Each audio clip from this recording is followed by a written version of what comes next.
Hello, everybody. This is episode 28 of In the Know, my daily short form podcast show, which is aimed at putting people in the know. A show where I cover a variety of topics using my experiences and viewpoints in life to put people in the know. What is the know? It's the understanding that seems to be hard for people to grasp, which can make their lives a lot simpler. The following is today's introduction speech into the topic of today. And that introduction speech is regarding bringing back apprenticeships. What is an apprenticeship? Well, an apprenticeship is a skilled form of craftsmanship that will allow you to gain highly skilled trade from a professional in the field of interest. These are a variety of things one can pursue in life that does not always need a college education to have the career. Because, yes, still to this day, a lot of young people who leave high school are not going off to college, especially today where college has become way too expensive for everyone to attend an accredited university. So, the idea of bringing back these trade programs have become very important. Why do we bring back apprenticeships? No degree necessary. For me, growing up in the Midwest, especially in the state of Wisconsin, a lot of people are going into a trade that does not need a college education. And the reason being is because there are so many work opportunities where you don't need a degree. And the emphasis that I put on need is because we have been taught that in order to have a career, you must go to college. And yes, after years of playing the game, most young people have had enough. Even parents are tired of going into debt for the idea that your child might have something afterward.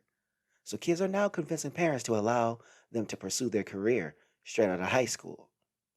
So let's look at the advantages of an apprenticeship. The upsides of being able to come through one of these programs is you're learning the job on the job. Because as we all know, there's no relevant work experience from college. So being able to have the no debt associated with going to school is great. Because now you're able to come into this society with an ability to build your life without the government further digging into your pockets. You are more employable and financially independent. You can work for yourself or use your skill to work for someone else. Yet, as with any upside, there are the downsides, and this is where the disadvantages come in. Now, the most obvious reason an apprenticeship could be seen as a disadvantage is that it has a really low pay. The recognition for receiving an apprenticeship is not as apparent as well. This usually means people who are more full time in their work get the most recognition. Another issue you run into is that there are certain certifications and licenses you must possess in order to work on further projects. When it comes to certain backgrounds, such as electrical and plumbing, there are federal regulatory agencies that are put in place for rules and regulations for being able to practice. Now, let's look at the skills attained through an apprenticeship. Let's look at the hard skills. When trying to understand how to perform your task, you have to have these skills when it comes to more technical aspects. These are skills like reading and writing, mathematics, and computer programming. The next type of skill is the ones that are much more important than the hard skills, and those are the soft skills. Here you have social traits that the employee must have to better themselves in their career field. Some of these are verbal communication, which gives people the ability to articulate with their workers in the most effective manner possible.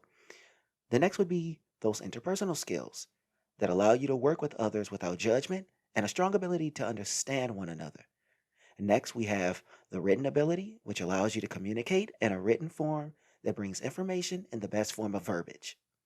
Then we have problem solving and critical thinking, which is aimed at figuring out solutions to problems which will render a successful outcome. Active listening comes into play when you have a clear and you get a chance to hear out other people's opinions and speak when time to do so. Next comes the management, where you have to know how to schedule their tasks and prioritize projects. Team player behavior allows you the ability to work within a group, and professionalism is the people who are polite, show up on time, and they're pleasant.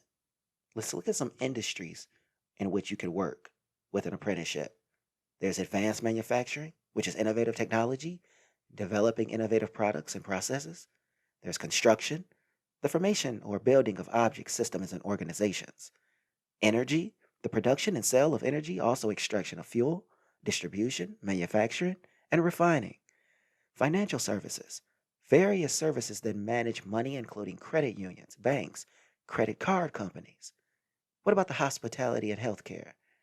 Making the patient stay, no matter how long the stay is worth, make sure that it's worth it for the recovery process due to an illness or an injury. What about IT? The use of computers to retrieve, transmit, and manipulate data or information. What about telecommunications? The transmission of information over wires, such as radio, systems, or transportation, the movement of humans, animals, and other goods from one location to another. But with the apprenticeship, we still have to look at college, which is still the gold standard. See, when it comes to succeeding in life, the gold standard that we still use as a measurement is college degrees. Apprenticeships were something great in the past, but we were moving forward still with college. Only thing is that unless you're going to college for STEM, which is science, technology, engineering, mathematics, unless you're going to college for medicine, architecture, or law, then your degree may not be worth as much anyways. But still, it seems going to a university is worth the wild decision to make, for now at least. And here's where we come to the end statement. Why we should bring back apprenticeships in society. The biggest reason for this topic today is because with the rising cost of college and so few students coming out with jobs, this may be a reasonable choice. Not to mention the mounting debt that the country has no clue how to address. So yes, we are headed toward a time where the landscape of careers will change, especially in this pandemic new world in which we live. So, thanks for listening to In the Know, and can't wait to bring the next episode where we talk about how to be a good peer mentor to other students.